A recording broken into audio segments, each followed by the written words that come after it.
ከማስተር አብነት ጋር በተያያዘ አዲስ መረጃና እንደዚሁም ደግሞ አዲስ የሰማነው ነገር አለ። ስለሱ ዛሬ የምናነሳው ይሆናል። ከዛ በተጨማሪ የፓስተር አብነትን ህመም አስከትሎ የፕሮቴስታንት እምነት ተከታዮች በተለይም ደግሞ የፕሮቴስታንት እምነት ተከታይ ሆነው ነብይ ነን ብለው ራሳቸውን የሚጠሩ ሰዎች እንግዲህ በማስተር አብነት ላይ ያልተገባ ትንቢትና እንደዚሁም ደግሞ ያልተገባ ክፉ ምኞትን ተመኝተዋል እየተባለ ይገኛል። ይህም እንግዲህ ትንቢት በርካቶችን እያስቆጣና እንደዚሁም ደግሞ በይሳት መነጋገሪያ ሆኗል። ስለዚህም ጉዳይ የምናነሳ ይሆናል። ትንቢቶቹ ምን ይመስላሉ፣ እንደዚሁም ደግሞ የሰውስ ምላሽና ቁጣም እንዴት እየተነገረ ይገኛል የሚለውም በዛሬው ቆይታችን የምነግራችሁ ይሆናል። ከዛ በተጨማሪ አርቲስት ሳሮን አለልኝ ከቱርክ የላከችው መልእክት አለ። ሁላችሁም ማድመጥ አለባችሁ። በተለይም ደግሞ ወደ ቱርክ ልትመጡ ያሰባችሁ በቱርክ ሀገር እየተደረገ ያለውን አስከፊ በኢትዮጵያውያን ላይና በውጭ ዜጎች ላይ እየተደረገ ያለውን አደገኛ ነገር እንድታውቁልኝ ስትል እንግዲህ እጅጉን በሚያሳዝን መልኩ መልእክቷን አስተላልፋለች። ስለሱም ጉዳይ በዛሬው ቆይታችን የምናነሳ ይሆናል። ኖር ኢትዮጵያውያን በዓለም ዙሪያ የምትገኙ እንደምን ቆያችሁኝ? ዛሬም እንግዲህ ወቅታዊ አነጋጋሪና የእናንተን ሐሳብ አስተያየት፣ ምክርና ተግሳጽ ይፈልጋሉ ያልኳቸውን ቪዲዮዎች ወደ እናንተ ይዤላችሁ መጥቻለሁኝ። እንግዲህ አስቀድሜ እንደነገርኳችሁ እጅጉን ወሳኝ የሆኑ ቪዲዮዎችን ያስኩላችሁ የነ ሳሮን አለልኝ መልእክት፣ እንደዚሁም ደግሞ ከሰሞኑ ከፍተኛ የሆነ መነጋገሪያነት ፈጥሮ የነበረው የማስተር አብነት ህመምን አስመልክቶ አዳዲስ የወጡ አዳዲስ መስማት ያለባችሁ መረጃዎችም አሉ። የማስተር አብነት የጤና ሁኔታ ምን ላይ ይገኛል የሚለውን ነገር እንግዲህ በዛሬው ቆይታችን የምናነሳው ነው። ከዛ በተጨማሪ በትግራይ እንግዲህ ህጻጽ አካባቢ የተፈጠረውን ረሃብ አስከትሎ በርካቶች ርብርብ እያደረጉ ይገኛሉ። ከዚህም ጋር ተያይዞ አዶናይ እንግዲህ እጅጉን ከፍተኛ መጠን ያለውን ገንዘብ በማሰባሰብ እንግዲህ በርካቶችን አስደንቋል፣ አስገርሟል። ለዚያም አካባቢ እንግዲህ መድረሱን እንግዲህ ተመልክተናል። ከዚያም ከብር በተጨማሪ ደግሞ የተለያዩ ቁሳቁሶች፣ የተለያዩ የምግብ አቅርቦቶችና የሚያስፈልጉትን ነገር ሁሉ ርብርብ እየተደረገ ይገኛል። በመላው ኢትዮጵያ የሚገኙ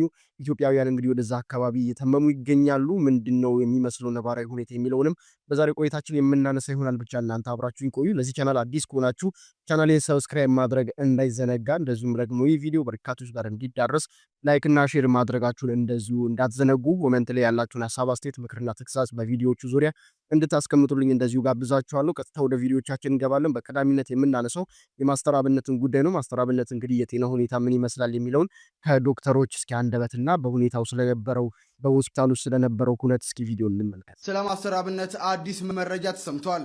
አንጋፋው ፕሮፌሰር ብሩክ ላምቢሶ የማስተር አብነትን የጤና መታወክ ሁኔታ ለማወቅ በርካታ ቀናት ክትትል ሲያደርጉ ቆይተዋል። ዛሬ አመሻሹ ላይ ደግሞ አዲስ አበባ ሲልክ ሮድ ሆስፒታል ስለ ቀጣይ ሕክምናው ምክረ ሀሳብ እንዲያቀርቡም ተጋብዞ ነበረ። በመሆኑም ፕሮፌሰሩ ከሆስፒታሉ ከፍተኛ ሰብ ስፔሻሊስት ሐኪሞች ጋር መክረዋል። እናም ፕሮፌሰሩ እግዚአብሔር ሁሌም መላለሁ ጸሎቱ ይቆጥል ብለዋል። እንግዲህ የተመለከታችሁት ነው የማስተር አብነት የጤና ሁኔታ ለውጥ እየታየበትና በጥሩ ሁኔታ ላይም እንደሚገኝ ተነግሯል። በተለይም ደግሞ በሀገራችን በኢትዮጵያ የሚገኙ ትልልቅ ዶክተሮች ሰብ ስፔሻሊስቶች እንግዲህ ተሰብስበው የተለያዩ ምርመራዎችን እያደረጉለትና እንዲሁም ደግሞ ለዚህ ደግ ሰው የተለያዩ ርብርቦችን ህክምናው የሚጠይቀውን ነገር ሁሉ እያደረጉለት እንደሚገኝ እየተመለከትን እንገኛለን። ታዲያ እስኪ ከዚህ ጉዳይ ጋር በተያያዘ በቲክቶክ ላይ የምናውቀው የተለያዩ የጤና ትምህርቶችንና ጤና ነክ የሆኑ ጉዳዮችን በስፋት በቲክቶክ ላይ የሚያስተላልፍልን ዶክተር አብይም እንግዲህ ወደዚህ ቀና ልብ ወዳለው ሰው ወደ ሆስፒታል አቅንቶ ጠይቆት ነበረ። እንግዲህ ዶክተር አብይ በሆስፒታል በነበረው ቆይታም ምን ይመስል ነበር የሚለውን እስኪ ከራሱ አንደበት እንመልከት። ሃይ እንዴት ናችሁ? ዶክተር አብይ ነኝ። እንደምታዩት ዛሬ ማስተር አብነትን በአካል ሂጄ ጠይቄዋለሁ። በጣም ብዙ ሰዎች የማስተር አብነት ደህንነት እንዴት ነው ዶክተር ጠፋብን እኮ ብላችሁ ጠይቃችሁኛል። ያው እኔም በጣም ቢዚ ከመሆኑ አንፃር ቀጥታ አዲስ አበባ እንደመጣ ላገኘው አልቻልኩም ነበር። ነገር ግን ዛሬ በአካል አግኝቼው ብዙ ነገሮችን ተጫውተናል፣ አውርተናል። ያለበትን የህክምና ሂደትም በተወሰነ መልኩ ለማስተዋል ሞክሬያለሁ። ህክምናውንም በጥሩ ሁኔታ እየተከታተለ ይገኛል። ቀጣይ አዳዲስ ነገሮች በሚኖርበት ጊዜ ማሳወቃችሁ ይሆናል። እስከዛው ድረስ ግን ሁላችሁም የምትወዱት የምታከብሩት ኢትዮጵያውያን በጸሎታችሁ አስቡት።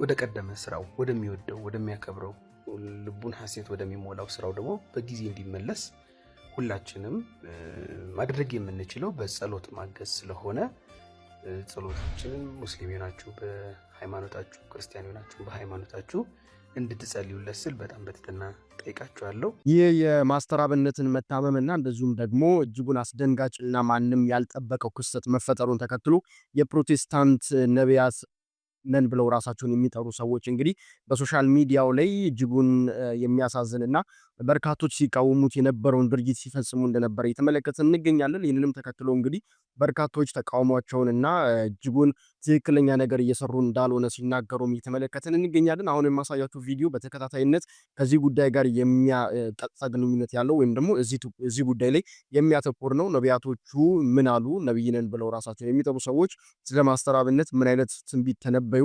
ከዚያስ የሰው ምላሽ ያንን ተከትሎ ምን አይነት ሐሳብና አስተያየት ተሰጥቷቸው የሚለውን ነገር እስኪ በተከታታይነት እንመልከት። ማስተር አብነት ላንተ ነው። እግዚአብሔር ተናግሮኛል፣ ጸልይለት ብሎኛል። ከጸለይኩልህ እግዚአብሔር የሚሰራልህ ስራ አለ። በእውነት እልሃለሁ፣ በውስጥ መስመር አናግረኝ፣ እጸልይልሃል። ራእይ ነው ያየሁት።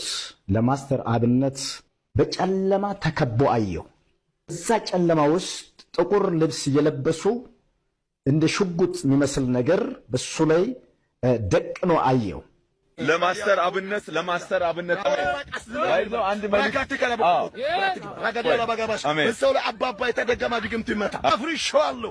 አፈራስ ለማስተር አብነት ላይ ብራካታ ካማራዲያ ሸደበሪያ ባባባ ኦ ማይ ጋድ የሕክምና ስህተት አድርጎ እሱ የሞተው የሕክምና ስህተት ነው ተብሎ በሕክምና ስህተት እንዲሞት ሐኪሙ እንኳን ከጨለማ ዓለም ተዘጋጅቶለት አያለሁ።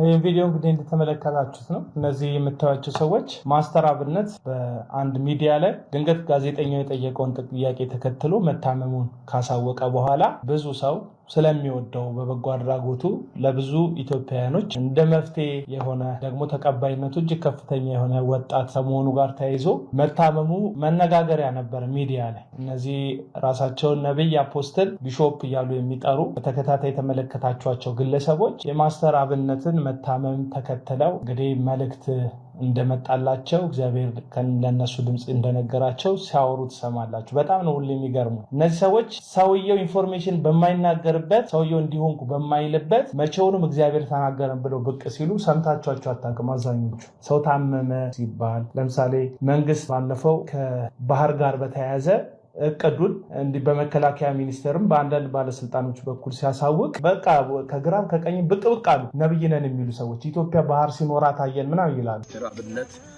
በጣም ዙሪያው ላይ ጨለማ ከቦት አይቻለው። የሞት መላእክቶች ዙሪያን ከቦ አይቻለው። እድሜ እንደሌለ አይቻለው። ሻሎም ቅዱሳኖች። አስደንጋጭ ራእይ ነው ያየሁት። ለማስተር አብነት ለጤና ና እኔ ላንብብልህ። ኢሳይያስ 55 ከቁጥር 7 ጀምሮ ክፉ ሰው መንገዱን በደለኛም ሐሳቡን ይተው፣ ወደ እግዚአብሔር ይመለስ፣ እርሱም ምሕረትን ያደርግለታል። ወደ አምላካችን ይመለስ፣ ይቅርታውን ብዙ ነውና፣ ሐሳቤ እንዳሳባችሁ መንገዴ እንደመንገዳችሁ አይደለምና ይላል እግዚአብሔር። ሰማያት ከምድር ከፍ እንደሚሉ መንገዴ ከመንገዳችሁ ሐሳቤም ከሐሳባችሁ እንዲሁ ከፍ ያለ ነው። አሜን። እግዚአብሔር ሐሳብ ይበልጣል ከናንተ። እንግዲህ ያልተገባ ድርጊት እንደሆነ እንግዲህ በርካቶች በእንደዚህ አይነት መልኩ ሐሳባቸውና አስተያየቶቻቸውን እየገለጹ ይገኛሉ። እናንተስ በዚህ ጉዳይ ላይ ምን ታስባላችሁ? ቪዲዮ የእናንተን ምክርና ተግሳጽ ይፈልጋልና እስኪ በዚህ ጉዳይ ላይ ሐሳብና አስተያየቶቻችሁን አስቀምጡ። እንደዚህ አይነት ሁኔታዎች ሲፈጠሩ እንግዲህ መልካም ማሰብ፣ መልካምን ሁሉ መመኘት እንጂ እንደዚህ አይነት የክፉና ትክክለኛ ያልሆነ ነገር መናገር ለታመመውም ሰው እንደዚሁም ደግሞ ለሚያስታምመውም ለሚወደውም ሰው በዙሪያው ላሉ ሰዎች ሁሉ ተስፋ የሚያስቆርጥ ነገር ስለሆነ ከዚህ ነገር ሁሉም ሰው ሊቆጠብ ይገባል። ይልቁንም ተስፋ የሚሰጥ ነገር፣ ተስፋን የሚያሰንቅ ነገር ነው ማድረግ ያለብን። እንደ ክርስቲያንም ይህ ነው መሆን ያለበት ብለው እንግዲህ በርካቶች በእንደዚህ አይነት መልኩ ሐሳባቸውን እየገለጹ ይገኛሉ። እኔም እንግዲህ በእንደዚህ አይነት መልኩ ነው የምመለከተው። እናንተስ በዚህ ጉዳይ ምን ታስባላችሁ የሚለውን በእናንተ በኩል ኮሜንት ላይ ጠብቃለሁ። እንቀጥላለን። ከሰሞኑ ሌላው መነጋገሪያ ርዕስ የሆነው ደግሞ ሕጻጽ ጉዳይ ነው። ሕጻጽ እንግዲህ ከፍተኛውን ራብ ተፈጥሮ በሶሻል ሚዲያ ላይ መነጋገሪያ ከሆነበት ጊዜ አንስቶ እንግዲህ በርካቶች ወደዚህ አካባቢ ለመድረስ ጥረታቸውን ሲያደርጉ ተመልክተናል። ከዚያ መካከል ግንባር ቀደሙ አዶናይ ነው። አዶናይ ከስር ከተፈታ በኋላ እንግዲህ በመጀመሪያ ይህንን ነገር መፈጸሙ በርካቶችን አስደንቋል። በተለይም ደግሞ ይህንን እርዳታ ከጀመረበት ኦልሞስት በሁለት ቀን ባልሞላ ጊዜ ውስጥ ከ11 ሚሊዮን ብር በላይ በመሰብሰብ እንግዲህ ታሪክ ተሰርቷል። ከ100 ብር ጀምሮ በርካቶች ርብርብ ሲያደርጉ ነበረ። በገንዘብ የሚችሉ በገንዘብ እንደዚሁም ደግሞ በቁስ የሚችሉ ቁሳቁሶችን እንደዚሁ ሲደግፉ ነበረ። ይህንንም እንግዲህ ይዘው ግማሽ ቲክቶከሮች ወደዚያ ወደ ቦታው ወደ ስፍራው ሄደዋል። አዶናይ ደግሞ መሄድ አልቻለም።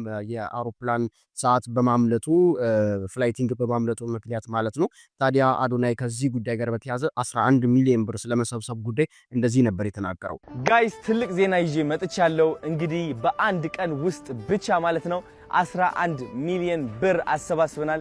ሕጣጥ ላይ በረሃብ ለተቸገሩ ወገኖቻችን ማለት ነው። እንኳን ደስ አለን። በጣም ደስ ብሎኛል። እኔ ይህ ብር እንግዲህ በኢንካይንድ ወይም ደግሞ በምግብ አድርገን ዴሊቨር እናደርጋለን ማለት ነው። ይህ ቪዲዮ መነጋገሪያ በሆነበት ሰዓት ታዲያ አንድ ቪዲዮ ተመለከትኩኝ። በርካቶችንም እጅጉን ያስቆጣ ቪዲዮ ተመለከትኩ። በተለይም ደግሞ ቀጥተኛ ከአዶናይ ጋር ግንኙነት ያለው ቪዲዮ ነው። የማስታወቂያ ባለሙያ በማስታወቂያው እጅጉን አንቱታን ካተረፉ ሰዎች መካከል አንዱ ነው። ሁላችሁም ታውቁታላችሁ።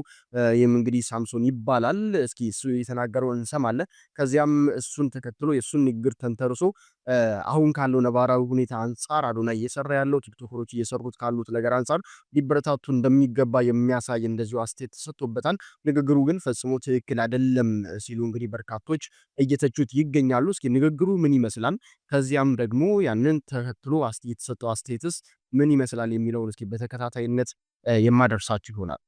ከየት መጡ የማንላቸው መቼ በቅለው መቼ አደባባይ እንደወጡ ለማሰብ እንኳን ጊዜ ሳይኖረን ሰግጠ ደድበ ታሪክ ስራ ብለው መኪና የሚሸለሙበት ዘመን ላይ ደረስን። An empty mind speaks. An empty mind makes the worst noise የሚል አባባል አለ። ባዶ አእምሮ ምን ያህል ጫጫታ እንደሚፈጥር እኛ ሀገር አየን። አቶ ሳምሶን ማሞ እንግዲህ ከተደበቀበት እንደ እንሽላሊት ብቅ ብሏል። በነገራችን ላይ ኃጢአት እዚች ምድር ላይ የተሰራች ኃጢአት እዚቹ ምድር ላይ ከፍለን ነው የምንሄደው። አንተ ስለዚህ ልጅ ስታወራ ራስህን ንጹህ አድርገህ እዚች ሀገር ላይ ምንም በደል እንዳልፈጸምክ አድርገህ ለሀገር ተቆርቋሪ የሀገር ዜጋ ሆነ ስታወራ በጣም በሰጨኝ። በእውነት ነው የምልህ። ፐርሰናሊ እኔ ስለ ራሴ ነው የምናገረው። ሮያል ክራውን ትዝ ይልሃል? ሮያል ክራውን ማለት የአቶ ኤርሚያስ አመልጋ ካምፓኒ ነበር። ከ1000 በላይ ሰራተኞች ነበሩት። ከነዛ ውስጥ አንዱ እኔ ነኝ። አንተ ከሆነ ከሚኔራል ውሃ ካምፓኒ ኢትዮጵያ ውስጥ ያለ ከሱ ጋር ጉቦ ተቀበልክ፣ ይህን ካምፓኒ እንደምንም ብለህ አዘጋው ተብለህ አቶ ኤርሚያስ ጋር መተህ ይሄ ካምፓኒ ይሄን ያህል ኦፈር አድርጎኛል፣ አንተ ደግሞ ይሄን ያህል ስጠኝ አለበለዚያ ካምፓኒን አዘጋዋለሁ አልከው። ኤርሚያስ ጉቦ መስጠት አይወድም፣ እምቢ አለ።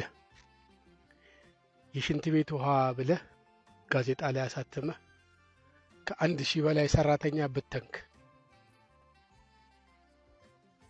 የመጀመሪያ ስራዬ ነበር። እኔ ተቀጥሬ እናቴን ልረዳ ደስ ብሎኝ ህልሜን ገና በ4 ወር ነው የቀጨኸው። እኔ ፐርሰናሊ በራሴ ላይ የደረሰውን ነው የምነግርህ።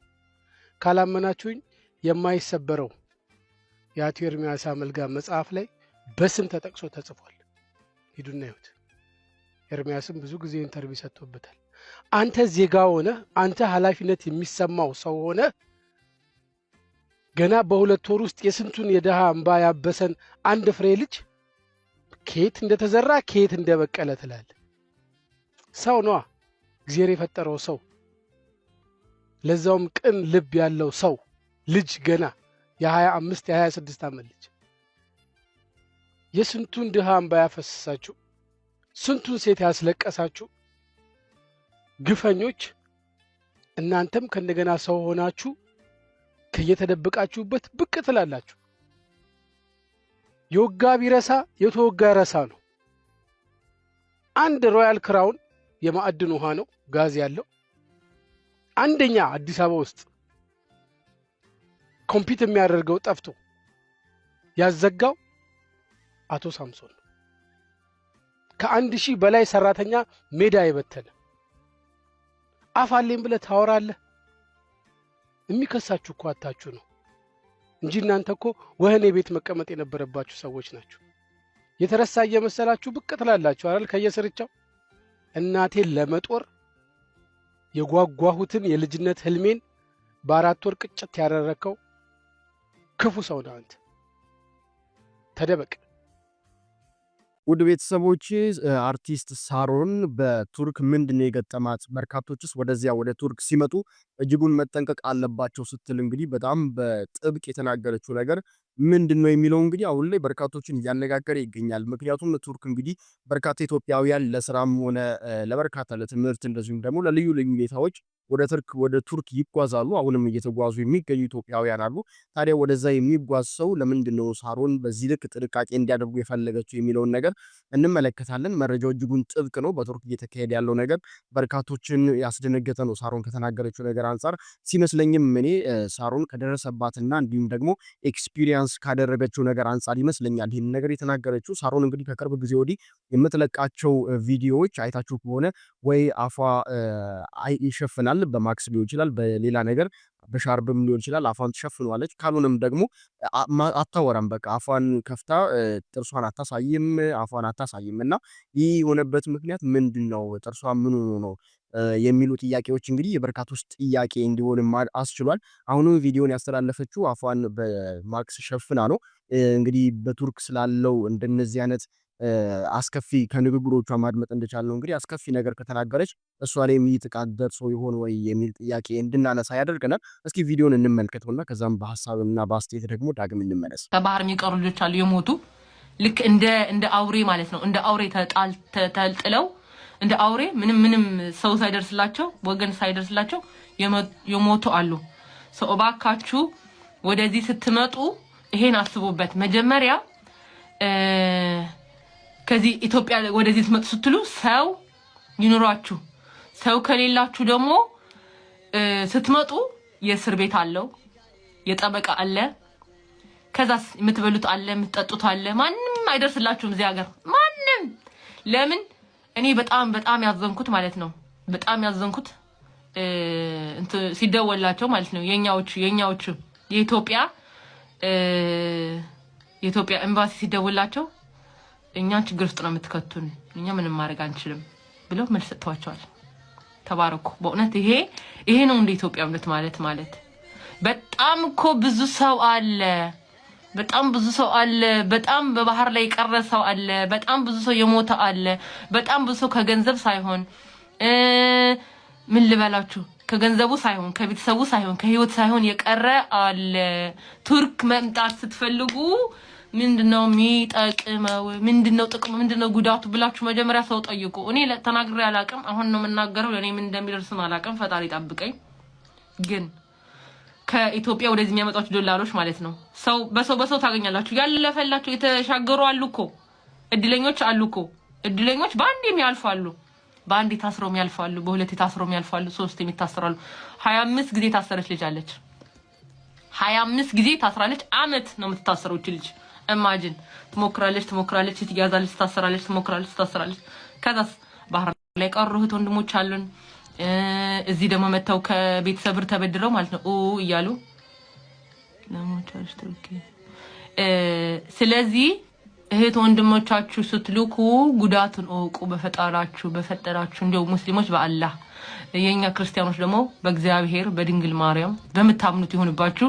ቤተሰባችሁ ስትልኩ አንደኛ መተሰራቸውን እወቁ። ሲታሰሩ ለነሱ የሚደረገው ነገር አለ። ማአት 1 2 3 እያለ መደረግ ያለበት ነገር አለ። ሴቶች ይታሰራሉ። በጣም ብዙ ነገር ያስፈልጋቸዋል። እስር ቤት ሲታሰሩ ሲታመሙ ድራማ እየሰሩ ነው ተብሎ ምንም ማይደረግላችሁ ልጆች አሉ። እንግዲህ ግን አትሰሙ። የሚያሳዝነው አትሰሙ። ከዚህ ብቻ አይደለም። ከዚህ ቱርክ መጣችሁ ማለት ነው ጥቅም የለውም። አትምጡ። የትም ቦታ አትሂዱ፣ አትሰደዱ። ያላችሁን ገንዘብ የቤተሰባችሁ ገንዘብ አታባክኑት። ከዛ ተይዛችሁ ደግሞ ማለት ነው ተይዛችሁ ፓስፖርት እጃችሁ ላይ ካለስ they don't care ዳይሬክት ነው እንትን የሚያደርጓቸው ወደ ሀገራችሁ መልሷችሁ ማለት ነው። ስለዚህ ይሄን እወቁት። ዝም ብላችሁ እዚህ ሀገር አትምጡ። ጉዳቱ እወቁ። ስትመጡ ደግሞ ስራ መጀመሪያ ስራውን አግኝታችሁ መሆን አለበት። አይ ካላችሁ ደግሞ ለመሻገር ስትመጡ ደግሞ እስሩን እወቁ። 1 አመት አለ። እንግዲህ ውድ ቤተሰቦቼ ቪዲዮን ተመልክታችኋል። ይህም በርካቶች ጋር መድረስ ያለበት ቪዲዮ ነው። በዚያም በውጭ ያሉ ወገኖቻችን ጥንቃቄ እንዲያደርጉ እንዲሁም ደግሞ ከዚህም ለመጓዝ ያሰቡ ሰዎች ጥንቃቄ ማድረግ እንዲችሉ ይሄ ቪዲዮ በደንብ በርካቶች ጋር መድረስ አለበት። ስለዚህ በደንብ ድጋፋችሁን ማሳየት አለባችሁ። ላይክ እና ሼር እያደረጋችሁ በርካቶች ጋር ማዳረስ ማለት ነው። እናም ወደ ውጭ ሀገር የሚጓዙ ወገኖቻችን እነኝን ጥንቃቄዎች ቢያደርጉ እንግዲህ ብላ መልእክቷን በእንደዚህ አይነት መልኩ አስተላልፋለች። እጅጉን ጥሩ ነው። ያው እሷ ቢያንስ የተጎዳችሁ ሌሎች ወገኖቿ እንዳይጎዱ ማድረግ እንደ ቀላል የሚታይ አይደለም። ስለዚህም ይህንን ለበርካቶች ማድረስ ደግሞ ከኛ ይጠበቃል ማለት ነው። ውድ ቤተሰቦቼ እንግዲህ ዛሬ ቆይታችንና ከሰሞኑ መነጋገሪያ ርዕስ ሆነው በርካቶችን እያነጋገሩ ሀሳብና አስተያየታቸውን ሲሰጡበት የነበረው ጉዳይ እነኝን ይመስላሉ። በሌሎች አዳዲስ ቪዲዮዎች የሰሞንኛ መረጃዎችና አዳዲስ ሁነቶች ዳግም እስከምመለስና እስከምንገናኝ ድረስ ለዛሬው እዚህ ጋር ለማብቃት ወደድኩኝ። ቻናሌን ሰብስክራይብ ማድረግ እንዳይዘነጋ፣ ይህን ቪዲዮ ለበርካቶች ማድረስም እንደዚሁ እንዳይዘነጋ። እስከ ድጋሚ እስከምንገናኝ ድረስ ቸር ቆዩልኝ።